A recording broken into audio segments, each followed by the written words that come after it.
வணக்கம் மக்களே, welcome to எப்படி பஸ் வித் மோஹி. இன்றைக்கி நம்ம ஒரு தெலுங்கு ட்ராமா மூவி ரிலீஸ் ஆகிருக்க தி கேர்ள் ஃப்ரெண்ட் படத்தினுடைய விமர்சனம் தான் பார்க்க போகிறோம். ஆக்சுவலி இந்த படம் தமிழ்நாட்டில் காலையில் ஃபஸ்ட்டு ஷோ 10 மணிக்கு இருந்து கேஷினோ தேட்டரில். சரி அதிரி பிடிச்சி ஓடி போனால் அந்த பக்கம் பார்த்தீங்கன்னா ஷோவில் ஆளுங்களே இல்லைங்க, அதனால் கேன்சல் பண்ணுறோன்ட்டாங்க. அப்புறம் தேட்டர் தேடி ஒன்றும் கிடைக்கல. சரி ரைட் அப்படின்னு சொல்லிட்டு ஒரு ஈவினிங் ஷோ போல் கிடச்சிது. அப்புறம் போய் பார்த்தேன். பட் எனக்கு இந்த படம் ரொம்ப சர்ப்ரைசிங்காக இருந்தது. இப்படி ஒரு படம் எடுக்க முடியுமா? அதாவது இது மாதிரி எடுத்திருக்காங்க தமிழில், பட் தெலுங்கில் ரொம்ப குறியீடுகளாக நிறைய விஷயங்கள் எடுத்த விஷயம் ரொம்ப நல்லா இருந்தது. அதை பற்றி நான் டீட்டெயிலாக சொல்ல விரும்புகிறேன். ஸோ இந்த படத்தை இயக்கியிருக்காரு ராகுல் ரவீந்திரன் அவர்கள். இவர் தமிழில் நிறைய படங்கள் நடிச்சிருக்காரு. அண்ட் சின்மய் அவர்களுடைய ஹஸ்பண்ட் அவர். ஸோ இந்த படம் சொல்லக்கூடிய விஷயம் முக்கியமாக இந்த படத்தை கேர்ள்ஸ் அண்ட் பாய்ஸ், அதுவும் ரிலேஷன்ஷிப் இருக்குல்ல, கேர்ள்ஸ் அண்ட் பாய்ஸ் இந்த படத்தை கண்டிப்பாக பார்க்கணும். அதை டீட்டெயிலாக சொல்ல விரும்புகிறேன். ஸோ ரிவ்யூக்கு போகிறதுக்கு முன்னாடி இந்த ரிவ்யூ ஆனது உங்களுக்கு பிடிச்சா மறக்காமல் லைக் பண்ணுங்கள், கமெண்ட் பண்ணுங்கள், ஷேர் பண்ணுங்கள், சேனலை சப்ஸ்கிரைப் பண்ண மாதிரி. ஸோ வாங்க நம்ம ரிவ்யூக்கு போகலாம். தி கேர்ள் ஃப்ரெண்ட் இந்த படத்தினுடைய கதை என்ன அப்படின்னு கேட்டிங்கன்னா, காலேஜ் ஸ்டூடெண்ட்டாக வர ராஷ்மிகா மற்றும் தீக்ஷித் ஷெட்டி பார்த்திங்கன்னா ஒரு ஹீரோ அப்படின்ற மாதிரி காலேஜுக்குள்ளே சுற்றிட்டு இருப்பார். அவர் ராஷ்மிகா ஒரு தடவை பைக் ஓடிட்டு இருக்கிற நேரத்தில் இடிச்சிடுறாங்க ஒரு கார் கிட்ட. அந்த காரில் போய் இருக்கிற ஆள் ஸ்டண்ட்லாம் படி அப்படி ஹீரோயிசம் காட்டுறாரு. அவங்களுக்கு அந்த இடத்துல ஒரு மாதிரி பிடிச்சி போயிடுது. அதுக்கப்புறம் ஹீரோ கூட கொஞ்சம் டைம் ஸ்பெண்ட் பண்ணுறாங்க, பேசுகிறாங்க, பழகிறாங்க, காதல் வயப்படுறாங்க. ஆக்சுவலி காதல் வயப்படுறாங்கன்னா ஹீரோ அந்த மாதிரி அட்ராக்ட் பண்ணியிருக்காரு. அப்புறம் ஹீரோ ஒரு நாள் தன்னுடைய வீட்டுக்கு கூட்டு போகிறாங்க. வீட்டுக்கு கூட்டு போயிட்டு அம்மாவை இன்ட்ரடியூஸ் பண்ணுறாங்க. அங்கேருந்து தான் படத்தினுடைய டர்னிங் பாயிண்ட்டே மாறுது. அது மட்டும் இல்லாமல் அது முன்னாடியிலேருந்தே ஹீரோயினுக்கு இந்த ரிலேஷன்ஷிப் ஏதோ மாதிரி இருக்கே, ஏதோ அவன் நம்மளை இதை ரொம்ப தாங்குற மாதிரி இருக்கே, அதாவது ஒவ்வொரு தாங்கலாக இருக்கே, ரொம்ப இம்மேச்சூராக இருக்குன்ற மாதிரி ஃபீல் பண்ணுறாங்க. ஆனால் அந்த ஒரு தருணத்துக்கு அப்புறம் தான் அந்த லைஃப் மாறுது. ஸோ அதுக்கப்புறம் அந்த ரிலேஷன்ஷிப்லேருந்து எப்படி ஓவர் கம் பண்ணி வந்தாங்களன்ற கதை நோக்கி தான் இந்த படமானது நகருது.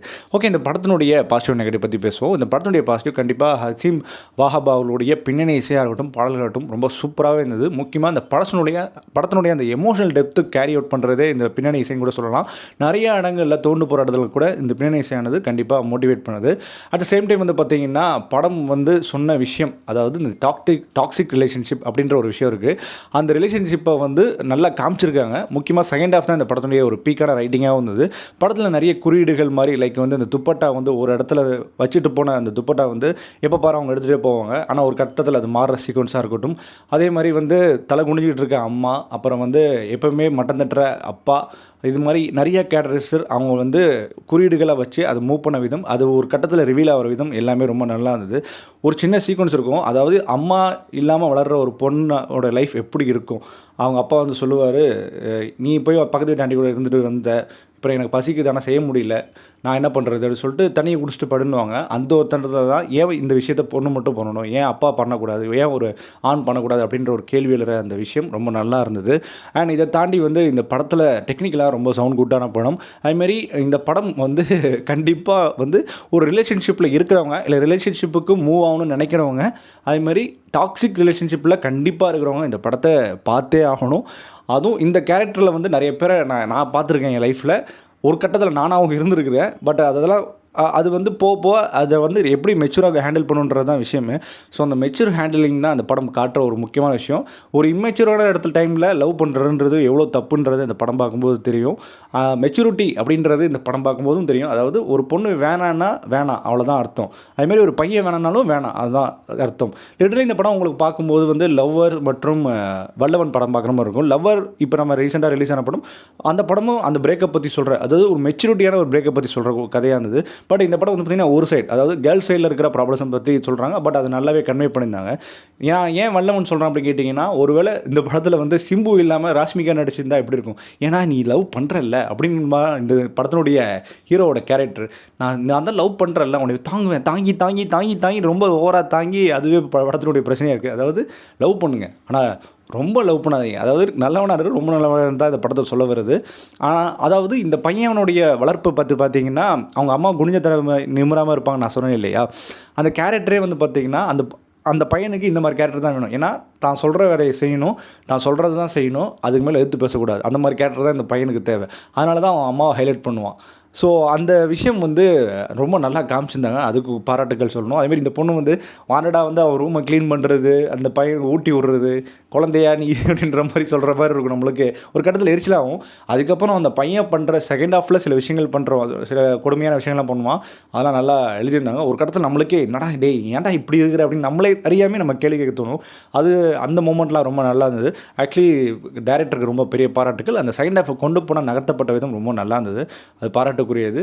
அண்ட் பர்ஃபார்மன்ஸாக கண்டிப்பாக ஒரு பீக்கான ராஷ்மிகா பர்ஃபார்மன்ஸ் இந்த படத்தில் நீங்கள் பார்க்க முடியும். முக்கியமாக டுவர்ட்ஸ் கிளைமேக்ஸ், அந்த கிளைமேக்ஸ் எழுதப்பட்ட விதம் கொஞ்சம் லிட்டிலி ஹீரோயிசமாக இருந்தாலும் அதுக்கான நடிப்பு ரொம்ப நல்லா இருந்தது.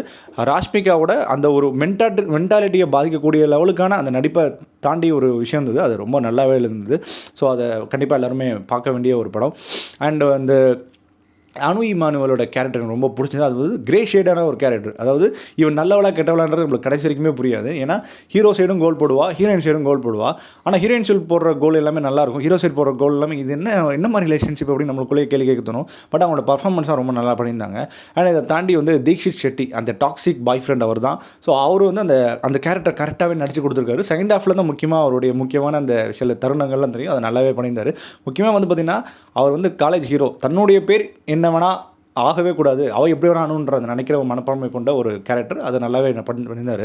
சரி, இந்த படத்தினுடைய ட்ராபேக் என்ன அப்படின்னு பார்த்தீங்கன்னா, ஃபர்ஸ்ட் ஹாஃப் இன்னுமே கூட கொஞ்சம் சுவாரஸ்யப்படுத்திக்கலாம் அப்படின்ற மாதிரி தோண வைக்குது. ஃபர்ஸ்ட் ஹாஃபில் வந்து அந்த ரோஷினி வர கேரக்டரை தாண்டி ஃபர்ஸ்ட் ஹாஃபில் பெருசாக இன்னும் கொஞ்சம் ஸ்ட்ராங்காக எழுதிருக்கலாம். பட் இருந்தாலுமே போர் அடிக்காமல் அதுக்கு பாராட்டக்கூடிய ஒரு விஷயம். பட் ரோஷினி கேரக்டர் வந்து கொஞ்சம் சின்ன சீன் தான். அவங்க வந்து என்னென்னா குணஜத்தால நிம்மராதால் ஓகே, அதுக்காக வாய்க்கூடையே பேச மாட்டேங்கிற மாதிரி கேள்வி கேட்கணும். ஏன்னா அந்த கேரக்டர் கொஞ்சம் ஓவர் டூவாக காட்டினாங்களோ அப்படின்னு தோணுது. ஒரு வார்த்தை கூட அவங்க வந்து பதில் பேசவே மாட்டாங்க. ஆக்சுவலி அந்த கேரக்டர் வழியாக ஹீரோயின் பார்க்குற ஒரு விஷயம் இருக்கும். அது செம்ம ரிவியூவில் அது செம்மையாக இருந்தது. ஆனால் ஒரு வார்த்தையாச்சும் அவங்க பேசியிருக்கலாம். அவங்க ஃபோட்டோ காட்டி பேசுவாங்க, அப்போ கூட ஒரு வார்த்தை பேசியிருக்கலாம். அது கொஞ்சம் ஓவர் டூவாக இருந்தது. ஒரு லிமிட்டில் வச்சுருக்கலாம் அந்த மாதிரி தோண வைக்குது. அண்ட் இந்த படம் வந்து யார் பார்க்கணும் அப்படின்னு கேட்டிங்கன்னா, பாய்ஸ் கண்டிப்பாகவே பார்க்கணும். கேர்ள்ஸை விட பாய்ஸ் கண்டிப்பாக பார்க்கணும். ஏன்னா இந்த மாதிரி பிஹேவ் பண்ணக்கூடாதுன்றதுக்காக பாய்ஸ் பார்க்கணும். இது மாதிரி பிஹேவ் பண்ணுற பாய்ஸை கட் பண்ணுறதுக்காக கேர்ள்ஸ் பார்க்கணும். ஸோ அதுதான் உங்கள் லைஃப்பை, உங்களோட ரிலேஷன்ஷிப்பை கரெக்டாக மெயின்டைன் பண்ணுறதுக்கு இந்த படம் பார்க்குறதுக்கு ரொம்ப நல்லதாக இருக்கும்னு நான் நினைக்கிறேன். ஸோ மொத்தத்தில் இந்த படத்தை பார்க்கலாமா வேணாமா, இல்லை கண்டிப்பாக பார்த்தே தெரியுமா கேட்டிங்கன்னா, என்னை பொறுத்த வரைக்கும் ஒரு ஒர்த்து வாட்ச் அந்த படம். எனக்கு வந்து சர்ப்ரைசிங்காக இருந்தது இந்த படம். இன்னும் கூட பெட்டர்மெண்ட்டாக பண்ணியிருக்கலாம். But it's anyway is good movie அப்படி தான் நான் சொல்லுவேன். ஸோ இந்த படத்துக்கு நம்ம கொடுக்கக்கூடிய ரேட்டிங் என்ன அப்படின்னு கேட்டிங்கன்னா 5க்கு 3.3. ஸோ இந்த மாதிரியான மூவி ரிவ்யூஸ் அண்ட் ரெக்கமெண்டேஷன் நம்ம சேனல் தொடர்ந்து ஃபாலோ பண்ணி ஸ்டே வித் மீ அப்படி ஃபர்ஸ்ட் வித் மோஹி.